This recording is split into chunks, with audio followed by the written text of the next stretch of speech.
ಕರ್ತನ ಪರಿಶುದ್ಧ ನಾಮಕ್ಕೆ ಸ್ತೋತ್ರವುಂಟಾಗಲಿ. ಪ್ರೀತಿಯ ದೇವರ ಮಕ್ಕಳೇ, ಮತ್ತೆ ಈ ಡೈಲಿ ಡೆಲಿವರೆನ್ಸ್ ಸೇವೆ ಮೂಲಕ ನಿಮ್ಮನ್ನು ಸಂಧಿಸುವಂತೆ ದೇವರು ಕೊಟ್ಟಂಥ ಈ ಮಹಾ ಕೃಪೆಗಾಗಿ ನಾನು ಕರ್ತನಿಗೆ ಸ್ತೋತ್ರಿಸ್ತೇನೆ. ನಿಮ್ಮ ಎಲ್ಲರನ್ನ ಯೇಸು ಕ್ರಿಸ್ತುವಿನ ನಾಮದಲ್ಲಿ ವಂದಿಸ್ತೇನೆ, ಆಶೀರ್ವದಿಸ್ತೇನೆ. ದೇವರು ನಿಮ್ಮ ಜೀವಿತದಲ್ಲಿ, ನಿಮ್ಮ ಕಾರ್ಯಗಳಲ್ಲಿ, ನಿಮ್ಮ ಕುಟುಂಬಗಳಲ್ಲಿ ಪ್ರತಿದಿನ ಬಿಡುಗಡೆ ಮಾಡಬೇಕೆಂಬುದಾಗಿ ಯೇಸು ಕ್ರಿಸ್ತುವಿನ ನಾಮದಲ್ಲಿ ನಿಮ್ಮನ್ನು ಶುಭ ಕೋರುತ್ತೇನೆ. ಪ್ರೀತಿಯ ದೇವ್ರ ಮಕ್ಕಳೇ, ಈ ಡೈಲಿ ಡೆಲಿವರೆನ್ಸ್ ಸೇವೆಯ ಮುಖ್ಯ ಉದ್ದೇಶ ಈ ವಾಕ್ಯವನ್ನು ಕೇಳುತ್ತಿರುವ, ನೋಡುತ್ತಿರುವ, ನಂಬುತ್ತಿರುವ ಪ್ರತಿಯೊಂದು ಒಬ್ಬರ ಜೀವಿತದಲ್ಲಿ ದೇವರು ಬಿಡುಗಡೆ ನಾಯಕನಾಗಿದ್ದು ನಿಮ್ಮನ್ನು ಬಿಡುಗಡೆ ಮಾಡುವ ದೇವರಾಗಿದ್ದಾರೆ. ನೀವು ನಂಬಿದರೆ ದೇವರ ಮಹಿಮೆಯನ್ನು ಕಾಣ್ತೀರಾ. ಇವತ್ತು ಕೂಡ ನಿಮ್ಮ ಬಿಡುಗಡೆಗೋಸ್ಕರ ಪ್ರಾರ್ಥಿಸೋದು ಮುಂಚೆ ದೇವರ ವಾಕ್ಯನ ಓದಿ ನಿಮಗೋಸ್ಕರ ಬಿಡುಗಡೆಗೋಸ್ಕರ ಪ್ರಾರ್ಥಿಸಲು ಆಸೆ ಪಡ್ತೇನೆ. ನೀವು ಯೆಶಾಯ ಬರೆದ ಪ್ರವಾದನ ಪುಸ್ತಕ 43ನೇ ಅಧ್ಯಾಯ 19ನೇ ವಾಕ್ಯ, ಯೆಶಾಯ 43:19. ಯೆಶಾಯ ಪ್ರವಾದನ ಪುಸ್ತಕ 43ನೇ ಅಧ್ಯಾಯ 19ನೇ ವಾಕ್ಯ ಈ ರೀತಿ ಬರೆಯಲ್ಪಟ್ಟಿದೆ: ಇಗೋ, ಹೊಸ ಕಾರ್ಯವನ್ನು ಮಾಡುವೆನು. ಪ್ರೀತಿಯ ಸಹೋದರ, ಪ್ರೀತಿಯ ಸಹೋದರಿ, ಈ ಡೈಲಿ ಡೆಲಿವರೆನ್ಸ್ ಸೇವೆ ಮೂಲಕ ದೇವರ ವಾಕ್ಯವನ್ನು ನೋಡುತ್ತಿರುವ ಪ್ರತಿಯೊಬ್ಬರು ನೋಡಿ ಏಸಪ್ಪ ಹೇಳ್ತಿದ್ದಾರೆ, ಮಗನೇ, ಮಗಳೇ, ಇದು ನಿನ್ನ ಜೀವಿತದಲ್ಲಿ ಹೊಸ ಕಾರ್ಯವನ್ನು ಮಾಡುವೆನು. ಆಮೇನ್.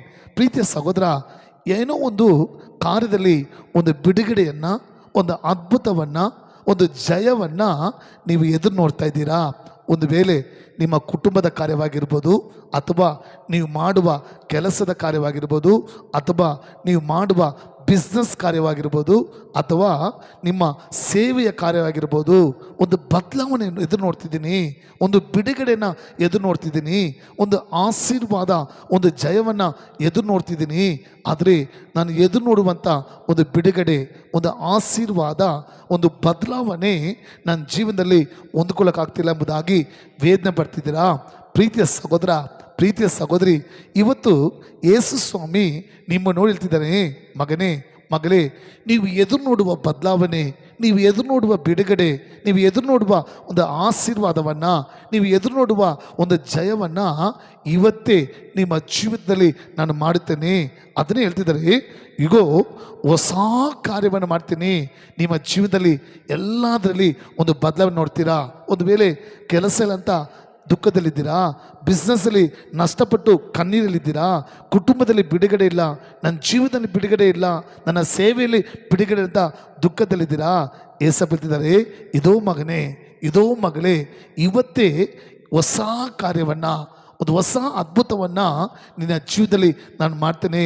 ನೀವು ನಂಬುವುದಾದರೆ ಯೇಸುವಿನ ನಾಮದಲ್ಲಿ ಪ್ರವಾದನೆಗೆ ಹೇಳ್ತೀನಿ, ಪ್ರಾರ್ಥಿಸಿಗೆ ಹೇಳ್ತೀನಿ, ಇವತ್ತಿಂದ ನಿಮ್ಮ ಬಿಸ್ನೆಸ್ಸಲ್ಲಿ, ನಿಮ್ಮ ಕೆಲಸದಲ್ಲಿ, ನಿಮ್ಮ ಕುಟುಂಬದಲ್ಲಿ, ನಿಮ್ಮ ವೈಯಕ್ತಿಕ ಪರ್ಸ್ನಲ್ ಕಾರ್ಯಗಳಲ್ಲಿ, ನಿಮ್ಮ ಸೇವೆಗಳಲ್ಲಿ ಹೊಸ ಕಾರ್ಯಗಳನ್ನು ನೋಡ್ತೀರಾ.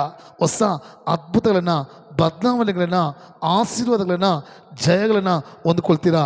ನಂಬೂರು ಮಾತ್ರ ಹಾಗೆ ಕಣ್ಣು ಮುಚ್ಕೊಂಡು, ಹೌದೇಸಪ್ಪ, ನಾನು ನಂಬ್ತಿದ್ದೀನಿ, ಇವತ್ತಿನಿಂದ, ಈ ಕ್ಷಣದಿಂದ, ಈ ನಿಮಿಷದಿಂದ ನನ್ನ ಜೀವಿತದಲ್ಲಿ, ನನ್ನ ಕುಟುಂಬದಲ್ಲಿ, ನನ್ನ ಸೇವೆಯಲ್ಲಿ, ನನ್ನ ಬಿಸ್ನೆಸ್ಸಲ್ಲಿ, ನನ್ನ ಕೆಲಸದಲ್ಲಿ ಹೊಸ ಕಾರ್ಯ ಮಾಡ್ತೀಯಪ್ಪ. ಅದು ಹೊಸ ಬದಲಾವಣೆ, ಹೊಸ ಒಂದು ಬಿಡುಗಡೆ, ಜಯವನ್ನು ನೀವು ಕೊಡ್ತೇಯಪ್ಪ. ನಾನು ನಂಬುತ್ತೇನೆ ಸ್ವಾಮಿ ಅಂತ ಹೇಳುವಾಗಲೇ, ಸ್ವಾಮಿ ಈ ವಾಕ್ಯವನ್ನು ಕೇಳಿ ನೋಡಿ ಯಾರೆಲ್ಲ ನಂಬಿ ಒಂದು ಬದಲಾವಣೆ, ಒಂದು ಬಿಡುಗಡೆ, ಒಂದು ಹೊಸ ಕಾರ್ಯವನ್ನು ಎದುರು ನೋಡ್ತಿದ್ದಾರೋ ಅಷ್ಟು ಜನ ಜೀವನದಲ್ಲಿ ಯೇಸುವಿನ ನಾಮದಲ್ಲಿ ಹೊಸ ಕಾರ್ಯ ಮಾಡಪ್ಪ. ಹೊಸ ಬದಲಾವಣೆ ಉಂಟಾಗಲಿ, ಜಯ ಉಂಟಾಗಲಿ, ಬಿಡುಗಡೆ ಉಂಟಾಗಲಿ. ಯೇಸು ಕ್ರಿಸ್ತುವಿನ ನಾಮದಲ್ಲಿ ಈ ಕ್ಷಣದಲ್ಲಿ ಅವರಿಗೆ ಆಶೀರ್ವಾದ ಉಂಟಾಗಲಿ. ಆ ರೀತಿ ಮಾಡಿಬಿಟ್ಟಿದ್ದಕ್ಕೆ ಸ್ತೋತ್ರ. ಎಲ್ಲ ಘನಸ್ತುತಿ ಮಹಿಮೆ ನಿಮ್ಮೊಬ್ಬರಿಗೆ ಸಲ್ಲಿಸ್ತೇನೆ, ನಮ್ಮ ಜೀವನ ತಂದೆಯೇ. ಆಮೇನ್. God bless you.